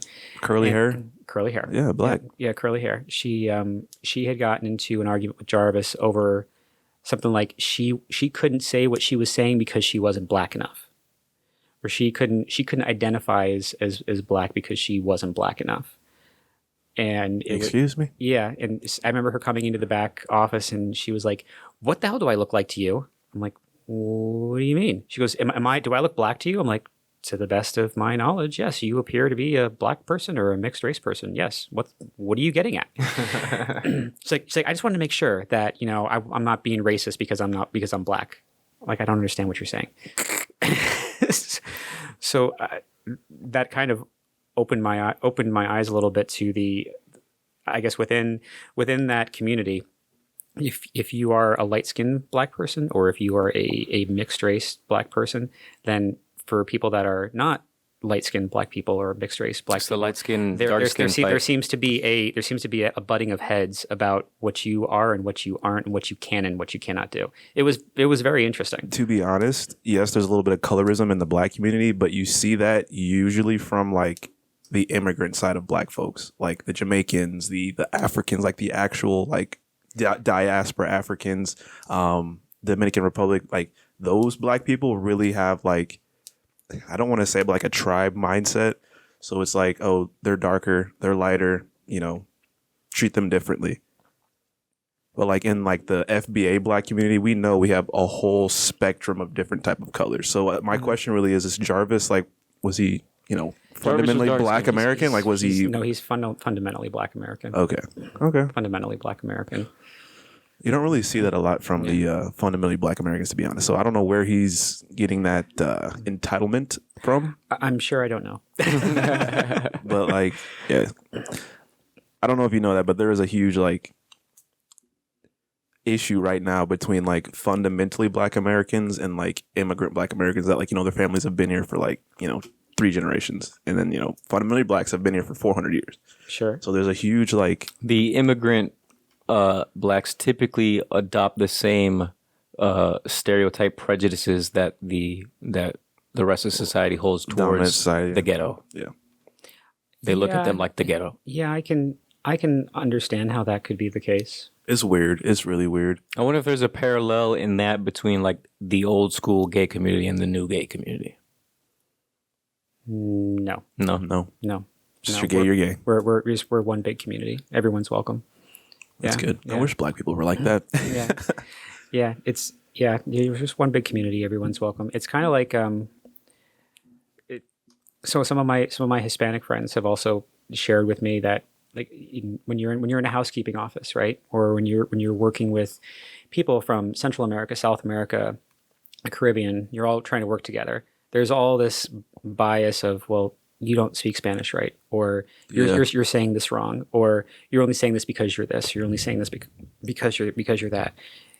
I can't speak for everybody, but in the broader Caucasian community, there really isn't anything like that. Is, oh, you're white but you're from California. Oh, you're white but you're from Britain. Yeah. There's not really. There's not really such a thing as well. Yeah, back when we used to like fight each other all the time. But they hated the Irish. But it wasn't because you were white. It was because you were French, or it was because you were Irish, or it was because you were British. But there was never a racial component. It was just, this is your nationality. You're a bastard because I hate your king, or you're the Confederacy. You're fighting with an opposition army. We hate you because of. You're tearing the country apart, something along those lines. It's not because of, there's never been any challenge based on like the tone of your skin as a Caucasian. At least I've never once come across that. Yeah, colorism. And there's also just the prejudice against our privilege. They look down on us for our privilege. We were born here. We don't know how hard it is. We came to this country for you, blah, blah. And so there's a lot of that. You don't hear like I said, in the black community, like people in Africa, like if they have family members like move to America, they'll tell them not to like befriend black Americans. You don't see that in the white community. No, you don't. Bro, like I had this manager when I was a rep at AT&T. She was from Jamaica, and she confirmed this. She said when she came over here, before she came over here, her mom told her not to, befriend Black Americans. Don't be friends with people who listen to hip hop. You can't Don't trust be friends them. with people who listen to reggaeton. So it's weird. It's very, very weird. Do they feel like it's like a character? Like the quintessential Black American is a character that it's not. That's to be, the character it's not, that it's they're not, it's not to be Propaganda. It's just emulated. what they see in the news. Black people, drug dealers, shitty dads, broke, lazy. That's just what they see in the news and in media. So they, put that on every Black person in America. Okay, it's like don't be like this. Stay like us. Yeah. So if you're on the outside looking in, every day in the media, they're pointing at these, oh, there's so many homeless people. We can't feed people. People are dying in the hospitals. To a degree that may or may not be true. But like when it's on the news every day, that's how people outside of this country see us. Mm-hmm. Isn't it along the lines of whoever has the power controls the narrative? Yeah, maybe. You're just pointing out all these flaws constantly. get Shit, each the other. society is crumbling. We can't feed people. People can't afford to live. That's what's constantly being spoken, and people on the outside are seeing that.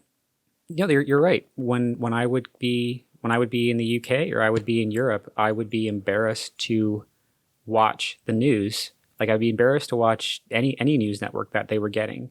I would just turn on the BBC because at the very least, when I would watch CNN or if I would watch MSNBC or whatever in Europe or in the UK, I would feel embarrassed because it's like this is the face that the world is seeing. I'm supposed to be kind and respectful and recognize that I am in a foreign country. So I am going to do my best to make sure that I don't make any ripples. Everything's going to be great, right? I'm going to spend my money. I'm going to go home, right? And everything's going to be great. But then, I'm aware that this is what they're seeing every day. This is what my European friends are seeing every day. So, And the news, by and large, does not reflect our daily lives. It's embarrassing. Very. It is. It's very embarrassing. It's not a reflection of how we live and what we experience every single day. No, it's not. Other countries laugh at us, dude. Yeah, Laugh. they do. They do. We caricaturize ourselves in the news, and then we watch it, and then we feed into it. It's like, Yeah. this is who we are. Yeah. So, anyways, besides the Well, we went off on a tangent there. Yeah, a little bit. besides what you may or may not, this is the final question, how we end most podcasts. Yeah, sure. Besides what you might have experienced at the hotel, in general, out in your life, have you ever had something paranormal, something you couldn't explain, happen to you? Anything outside of the ordinary? Let me think about that. Weird feeling you had, saw something. It's okay if you don't. Not to the best. Don't of my say no because recollection. you're an atheist. Well, it's not to the best of my recollection. So let me. So like what? Going all the way back to even being a kid, because I grew up in a rural area. And you have like fears of like the dark and what might be out there, things. But no, I never really felt like. I would imagine things. I know that I would imagine crazy things, but if I ever like consciously felt like I was in the presence of another presence, whether it was benign or malevolent, no, I can't think of that. All right. Cool. Can't think of that. Yeah, and not everyone has one. Do you either of you? Oh, yes. Oh, God, yes. Just yes. Mine are very minor. I had a pretty intense one. Okay. It was, I went to a... Hold on. Let's say goodbye and you can tell a story off. Okay, yeah. Okay, all right, Because I've told the story a bunch of times on the show. All right. Well, yeah. Well, I appreciate you having me. Thanks for coming, It was a lot of fun. It's a great conversation. I loved hearing about what you've gone through. Love you. hearing your perspective on things. It's really enlightening. I'm sure there's a lot of people out there who learned something from this. I certainly hope so. So, yeah, man, shout out, social medias where you're working. If they want to book a damn hotel room or something. Not a hip hop artist. Nah. Find out where your new features are. Nah. Spend your money wherever you feel is best. Anywhere you think people should go and see around Tampa. Yeah. We just got a new jet boat. Over in downtown by the convention center. It's usually a thing that was just at Clearwater Beach, so you can actually go do this cool jet boat. And I think I've seen videos. Yeah, in You can downtown Tampa. you can go get sick on a boat in Tampa Harbor instead of Clearwater, guys. You totally can. You can totally do that instead of driving all the way over to Clearwater for an hour. No, I mean I just thought it was cool. It was weird. It was a weird new thing. I've been on a jet boat on the river leading up to Niagara Falls. Ooh. I did that. I did You that did too. that? Yeah, I did That's that. a crazy I did that. fucking ride. Yeah, I did that too. Yeah, that's great. But yeah, that's cool. Downtown Tampa? There's a lot of new like little places that have like rooftop bars that have been popping up. There's some great new restaurants in downtown Tampa. I can't remember the name of the one, but I think it's like Haiku Sushi, something like that. It's really nice. It's nearby the Tampa Theater.